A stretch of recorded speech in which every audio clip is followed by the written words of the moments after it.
Our guest is the Honorable Jeremiah Kioni, the Secretary General of Jubilee Party. We were asking him the question, are there rifts within Azimio with regards to Jubilee? And you've said absolutely none. Jubilee is inside Azimio as a founder member of Azimio. Yes. And your party leader is still the chairman of the Azimio Council. Yes. And you're intact. Yes. Just going back to that question, Yes. Mheshimiwa, so that then we can understand properly then the strategy that Jubilee would have to deploy. Why did Jubilee lose ground in Mount Kenya in terms of the number of elected leaders that you had as candidates and those that got elected? And you know, the thing that is also important to take into account is when you see it's like a football match. You lose or win. Yes. It's not 50-50. 0-0 is not... It's a knockout. It's a knockout. It means that the way you saw all leaders from Mount Kenya get exited by UDA, Yeah. there was a similar opportunity for them to come back and exit the whole of UDA out. It's just something small that we failed to work on. And one of the things is that we took too long in the coalition building process. We took too long to get Azimio moving and release ourselves out to go and campaign. Jubilee also made a mistake because we also took too long to hold our NDC. Jubilee was in government for 10 years. They were moving out of government. They were going to hand over to the next winner. The structure that needed to be employed to go and campaign was different from the one for 2017, 2013. I was elected as an SG on the 26th of February. 4-5 months down the line, we were going to have the elections. It was at the middle of nominations. So we were already late in identifying leaders. Yeah. And leaders, when you are campaigning to be elected, you start a little earlier, not in February. So the people who started campaigning in February also did not get that final traction that needed to get us the win. So quite a number of mishaps that happened. And again, we over-relied on our party leader, who was busy organizing, one, the coalition team, and two, also working on the transition. His own exit. He was doing certainly summing up. But those within the party held on to the party without activity until too late. So it is not that we lost that. Let me bring the other issues. Then the other issues that we came is that we picked on the narratives of the Azimio, which was a good thing, but we did not segment it to region. We needed narratives for every region, or come up with a hustler thing that seems to resonate the whole crowd. But if you come up with that kind of thing without thinking regionally, you will make very many false premises, and because you assume that people are on the same level.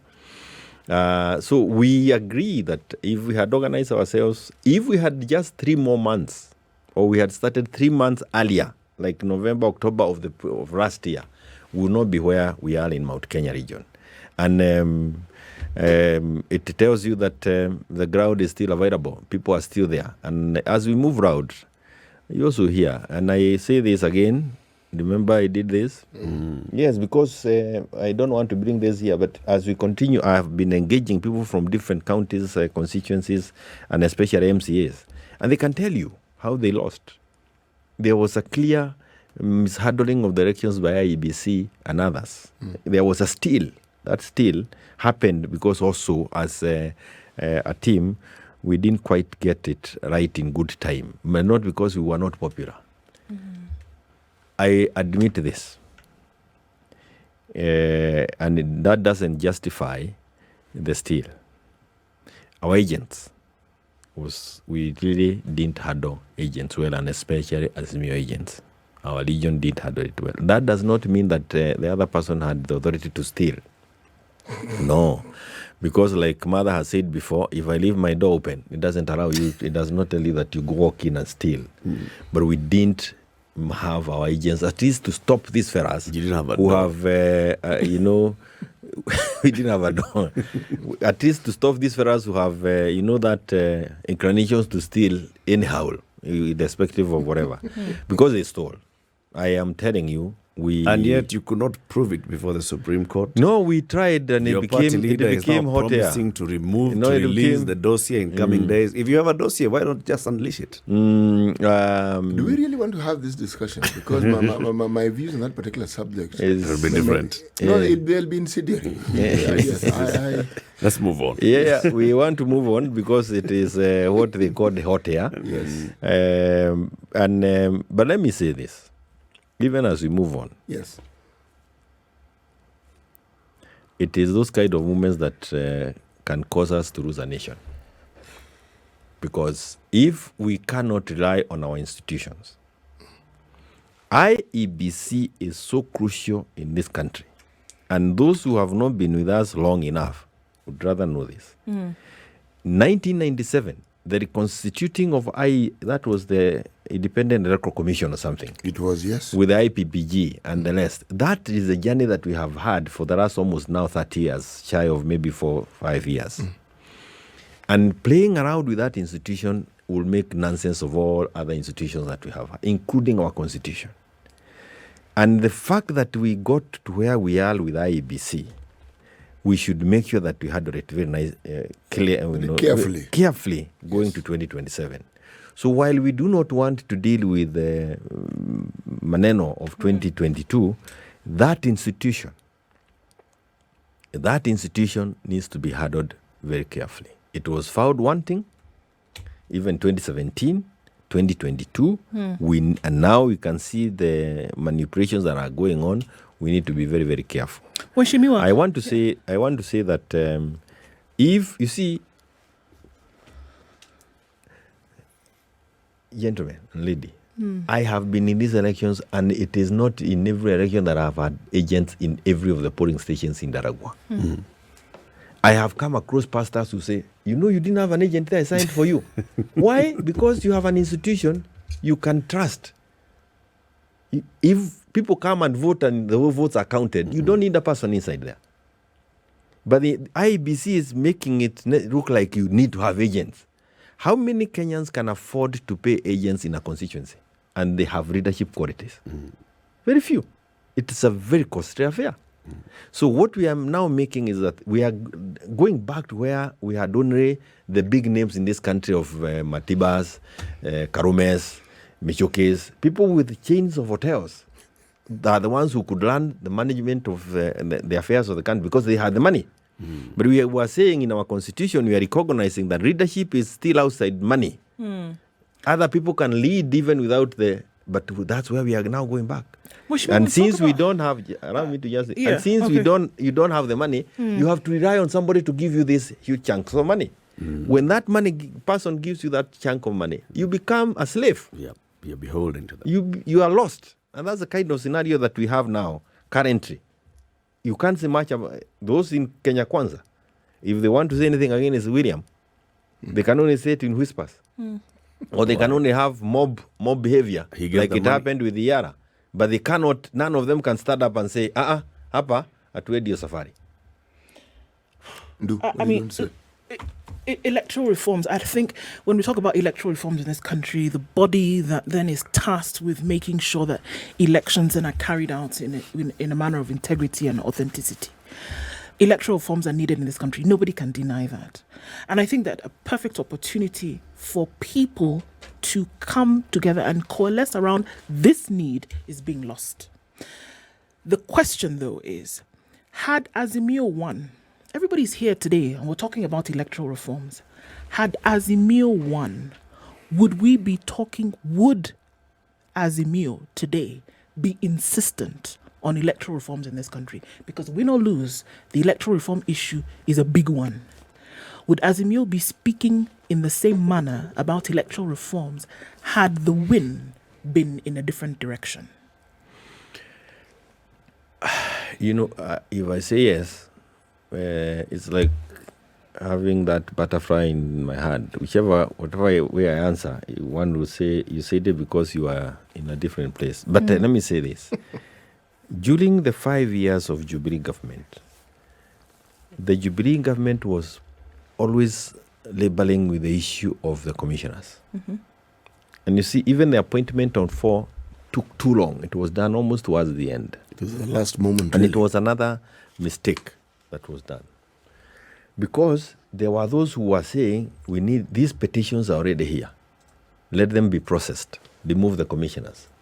But the question is, those who are not in the government, what are they going to say?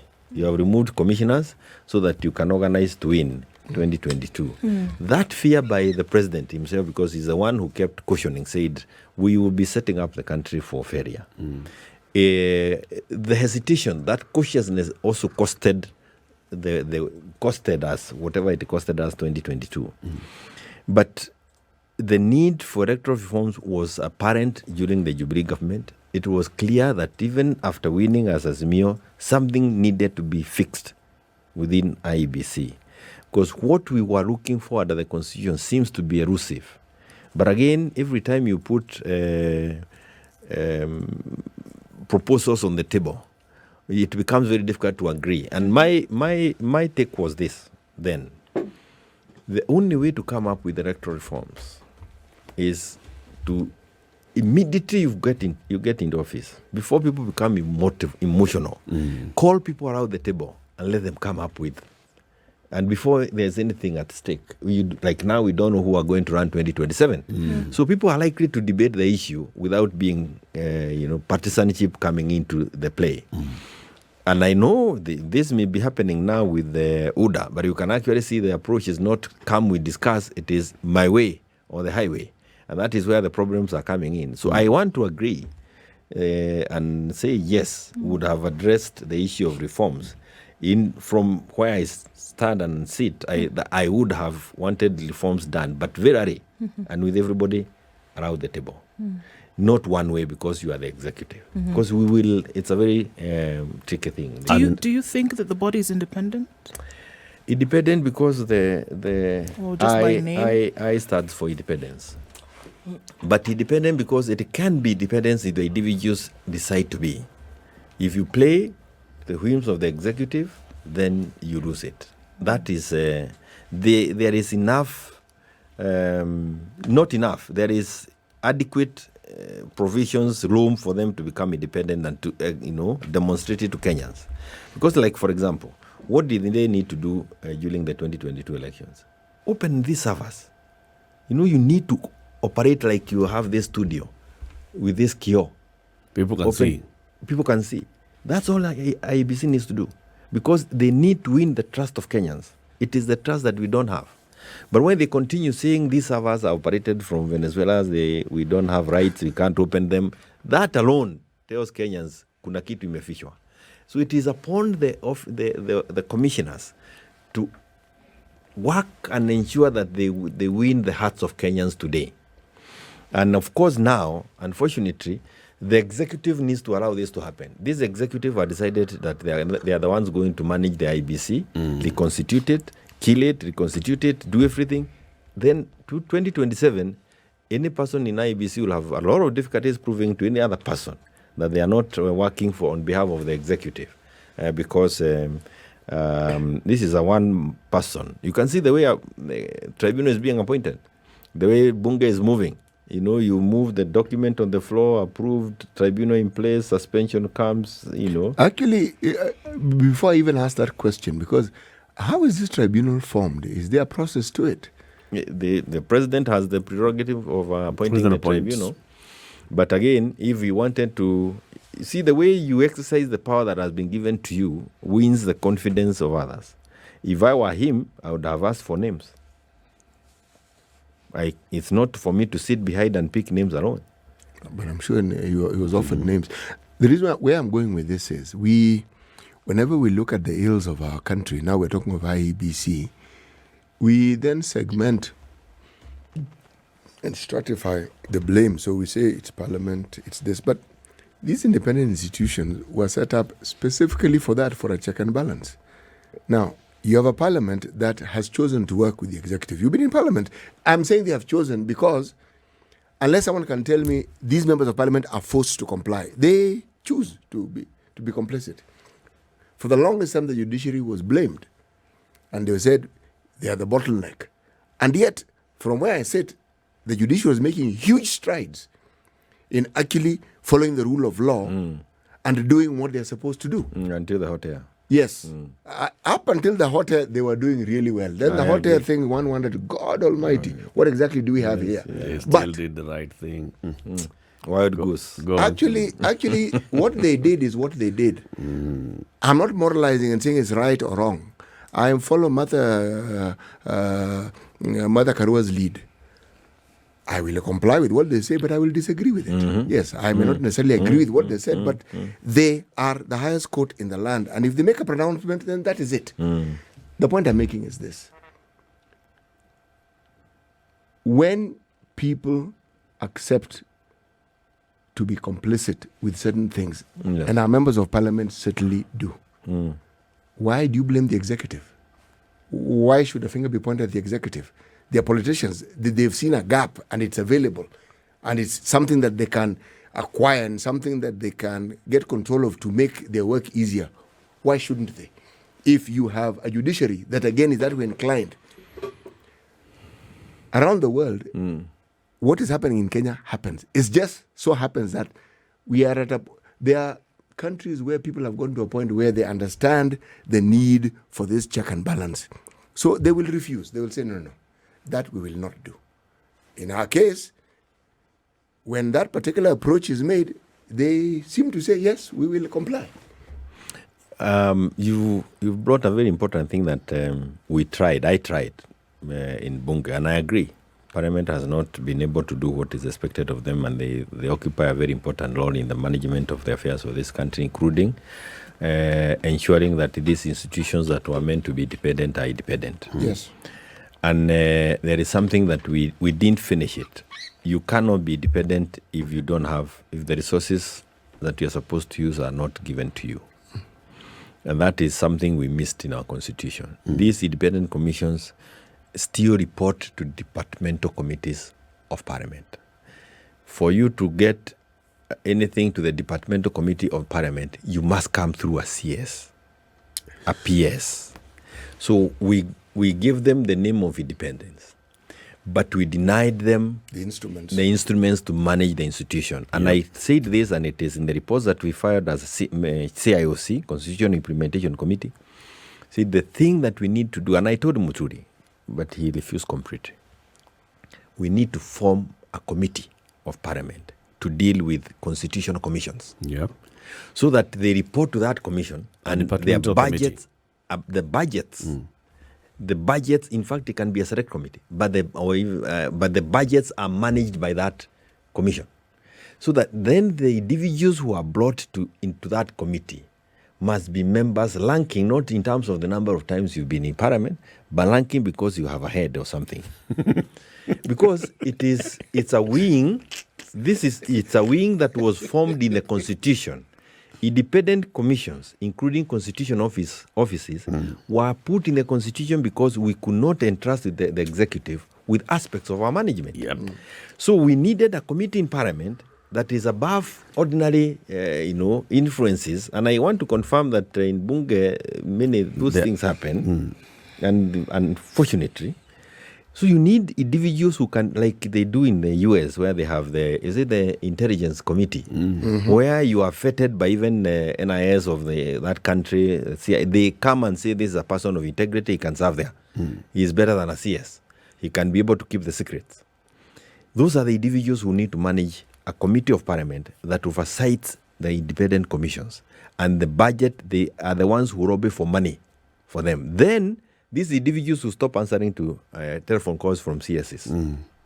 But as it is today, and I remember I had that discussion with Chepkati, whatever it is you want me to do as chairman of IEBC, I still have to talk to Mushero. I still have to talk to who was in Treasury, Yatani, and that compromises his independence. Whatever programs they want to have on the table, they must be approved by the ministry. Yes.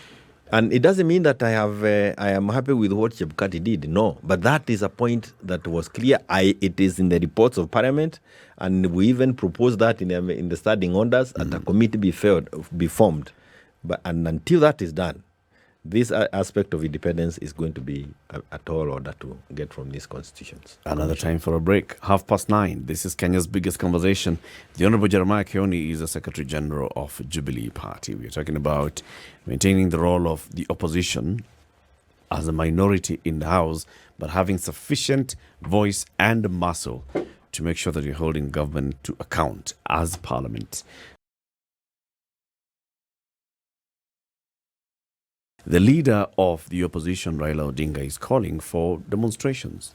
So first of all, starting with a major rally on Wednesday at Kamukunji, and then others to follow. And he says, in fact, that's what's been covered here, the issues that he has with the government is over several things. One of them is queued appointments, what he calls harassment of IEBC officers, what he calls unfulfilled promises, promise number one being this hustler fund and several others.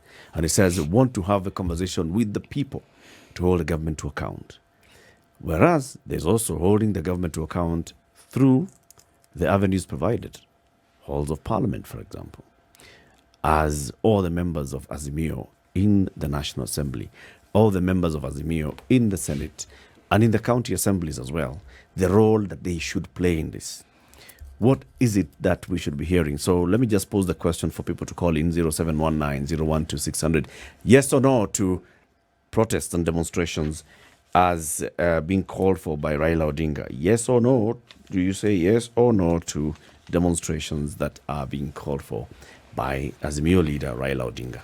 Mheshimiwa, Yes. in Parliament, are you, as leader of Jubilee and the other leaders of the other political parties, having a conversation with your members in Parliament on how they can approach some of these issues? When Kimani Ichung'wah, for example, came with a bill to amend the IEBC Act and have a different kind of panel that picks IEBC commissioners, what was the stand of the Azimio?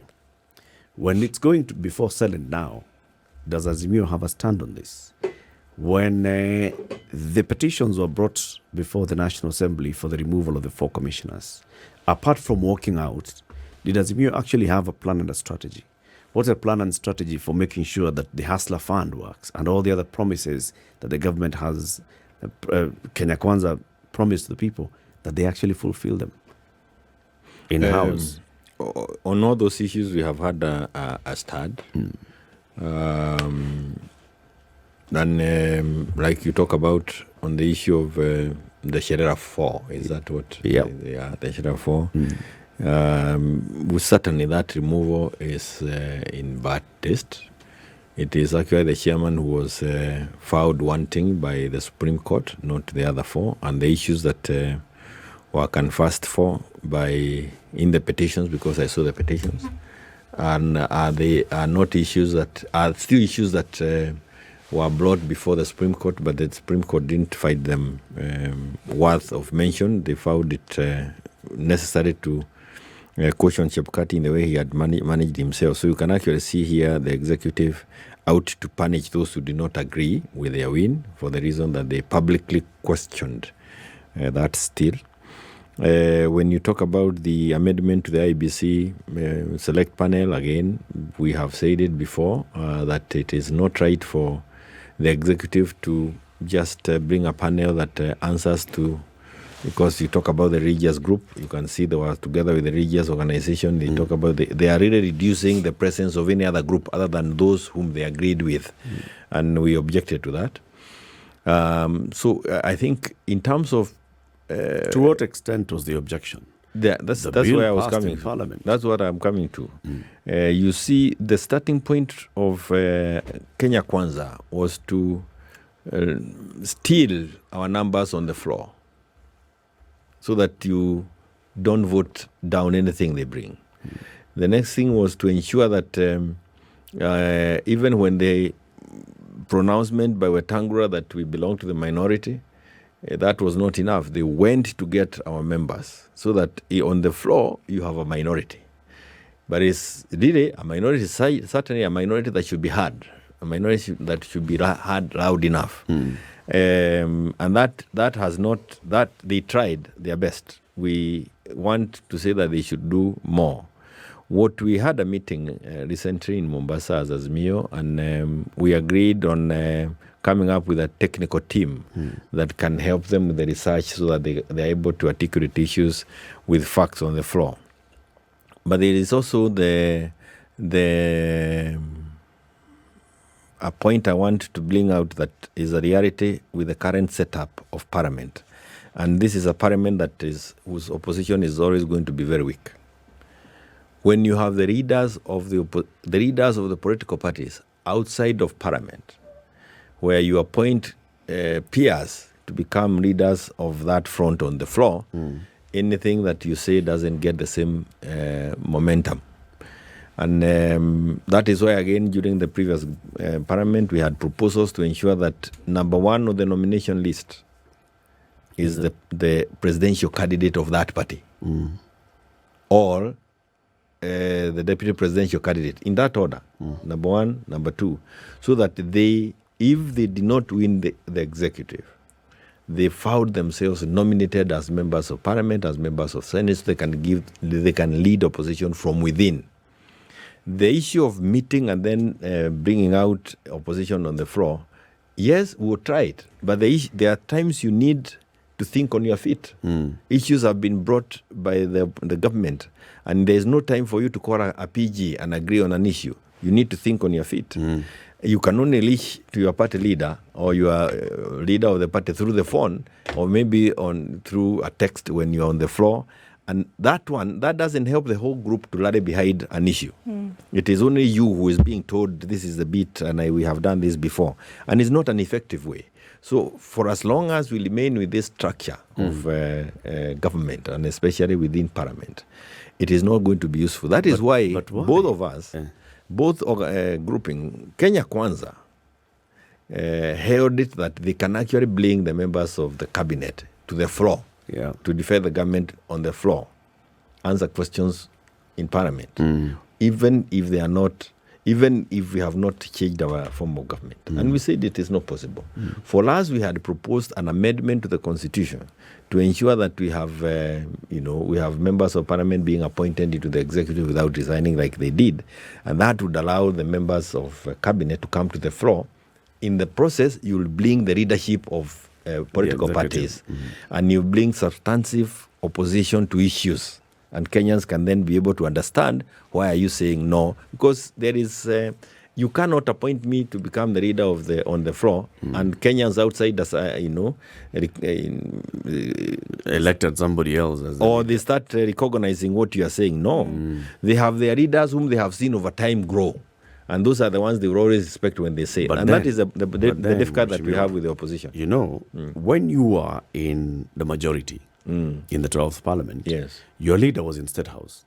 Yes. All right? Yes. And it was very clear what the majority was doing on the floor of the House had the blessing and the coordination of the leader from State House. He was never in the Parliament, but he was able to get his things through the floor of the House. Why is it possible for the majority to have their leader outside Parliament controlling what's happening in Parliament, and not possible for the minority who have an equally strong political leader outside Parliament not being able to control what's happening with these members in Parliament? Because when you are in the majority, yours is to say this is what we want done, and you already have the numbers. So it doesn't matter whether you're able to articulate it well or not. Once it will come to voting, it's a question of people asking, what did we say here? You say, and everyone says, When you're opposing, you need to be able to convince by articulation that the other side. You need also to have talked to your team, this side, this is the argument against this issue. This is why we are arguing against this issue. It is not just a question of voting. The people who argue against are allowed are supposed to have more time, and they should be able to come out even more clearer than the people who are pushing an agenda. And again, when you're in the government, meeting is not easy. I mean, it's not as difficult as when you're in the opposition, because when you're on the floor, there are people permanently in your office. The CSs are in majority's office there. They are always streaming into the office of the majority. It's not the case with the minority. The minority, you actually have to purpose to meet You have to purpose to meet. You have to call a meeting, and the leader of the opposition, when he is outside of parliament, is not enabled. It's not facilitated. But by you the know, opposition. before you come in, City, you know, we're talking about the person of the stature of Raila Odinga, who's been occupying that position since this constitution was enacted. This person does not need an office and all. This is what we've seen him politically. He's able to mobilize. He is able to actually move those who have been elected on this party to tell them this is the direction we're taking. You remember the president How is it possible when it the becomes... president sits in the executive 24/7 at State House, managing the government, and the members of parliament become almost part of that government in terms of that they're actually in government, only that they're in a different wing, and they are available to him 24/7. The leader of opposition is not like that. This leader of opposition is outside, sometimes out of the country, trying to sort out issues that are different from. If he was sitting in the office that was designed for leader of opposition like it was before, when we had Uhuru, we had Kibaki, and even Raila, within parliament, you will be seeing opposition in a substantive manner than it is today. You know, before Wetangula's pronouncement, Azimio had been declaring that they're majority. Now, you had members yanked from you. That looks to me like you outmaneuvered. I mean, this is a political game. Somebody understood what was at stake, knew the numbers you had, and said, now, how do I ensure that these numbers don't bother me? So they went about doing what they did, and they simply took people who were part of your coalition and they joined them. Now, the legality of it and all that discussion is a completely different story. It's moot, as you people who study the law says. But the thing is, you are talking about political competition. Yes. And everything you mentioned as I'm listening is that UDA outmaneuvered Azimio at every turn. That is what I am seeing. They simply did that, Including with the steel. You were outmaneuvered at every stage. You know, it's not as though members of Azimio are out of the country and came in just for the day of the election. You've been in this country throughout. You know exactly how Kenyans behave. How elections are run. There are very few people who understand the pulse of a nation like politicians, because that's how they become politicians and that's how you get elected. If you can't read that pulse, you'll never get elected. So, and it isn't as though they did not know what is possible. I'm repeating, they were outmaneuvered. The right and wrong isn't the discussion here. The bit that I want to weigh in is being outmaneuvered within parliament. Because the others are aspects we have talked about. The happening of the steel, and I can tell you, if the institution that is mandated with the running elections decides to play partisan, it's very, very difficult for any other party to do anything, and that's what IBC did. So being outmaneuvered at that level is because IBC did not become the referee that we thought they were supposed to do, and the referee that is provided for in the constitution. They decided to play partisan, and with the help of a few others within the civil servants or within the civil service. In parliament, that we were outmaneuvered because of the character, the quality of the leaders who were elected. I mean, and there's very little you can do when it comes to that, and especially when they are in a political party like UDM, because this is what happened. When they are in a political institution like UDM, the political party is allowed to make a move on the floor. If there were individual members of parliament within Jubilee who made those kind of moves, we will punish them. We will work on them as an issue. But this is a party that organized itself within a region, lied to the people that they believed in this. And when they got themselves in parliament, and this is, I agree, this was being outmaneuvered because we even helped them become a party as UDM. Yes. But it was to organize that bloc. But the leadership of that bloc came clearly having decided that whoever it is that is going to form government, we will go into government. I think that is something that we must understand, perhaps from our Kenyans from the northeastern. I don't know whether that party is going to hold that UDM, but Romba organized them, and they came and snookered us on the floor. And I can tell you, like you are saying, you can only deal with it legally, but eventually they'll move because they have decided to move. And even if they were to follow the law, it's just that you prolong it. But the eventual departure had happened. But also it also caused, but when you're in politics, you're in politics. On the other side of the divide, the others also wanted to cripple so that they can run the government. So this is an area that we need to organize ourselves better come next time round. That on the floor, we have to be very, very careful. But remember also, the Kenyans who are representing us on the floor of the House are Kenyans who've been elected by Kenyans, and they have their own beliefs, character, and things. And I tell you, we are in for some doing. There's a statement that comes to mind when I'm listening to you and I'm thinking about what we're saying. It's being too clever for one's own good. Yes. And that is now the difference between a tactics and a strategy. Because what we've seen are tactics. Yes, maneuver here, pull this here, get somebody here. But strategy, long term. They're part of the bigger strategy. So now but the most important strategy or tactic is to deliver. At the end of the day. At the end of the day is to deliver. Yes. If you're having done all these political maneuvers, you fail on the delivery of the promises that you gave. The country that you are dealing with is not the Stone Age thing. These are people who are on social media. If it is this fund that was around Hustler Fund, yes. they are going to feed on it immediately. they have already gone to test it. I am and telling taken you, money. the issue is 2.9 billion shillings later. Yes. That's what we're being told. I am telling you, this is the issue.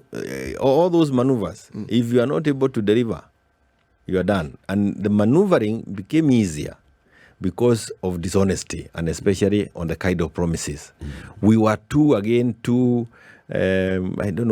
honest with our promises. We had worked on them. If we can do this kind of thing. You are limited with your promises. Yes, we are very mean with the kind of promises that we are giving to Kenyans. But there were also promises that we could have delivered given the realities of the times. We didn't want to tell people that Ukraine was not fighting Russia. And when they are fighting, the cost of fuel would certainly not, we are not going to improve it. We did not want to say that COVID did not have an impact on our economy. These people just went and promised all those things. Now they are struggling, and you can actually see they are struggling to make more promises. And one of the promises or requirements they're asking us to do is to obey Zaidi, so that we can try and then it doesn't. In everything, through prayer and supplication. So this is a kind of thing. So I agree. While they have been outmaneuvered, it's because we didn't want to write to Kenyans. You were very honest. We were too honest for that particular Are you time. really politicians? And we are politicians. And I tell you, Is it possible for a politician to be a politician without letting lie here and there? My kids were asking me the other day, the same kind of question: is this honesty? What does it pay in this country? And another one answered and say, "It's a matter of time." That was a really reassuring. It's a matter of time. It's a matter of time.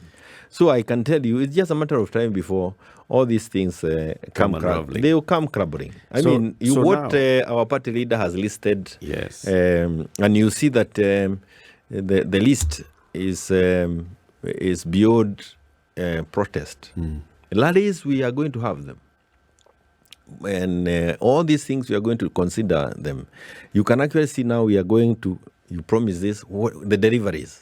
How have you delivered?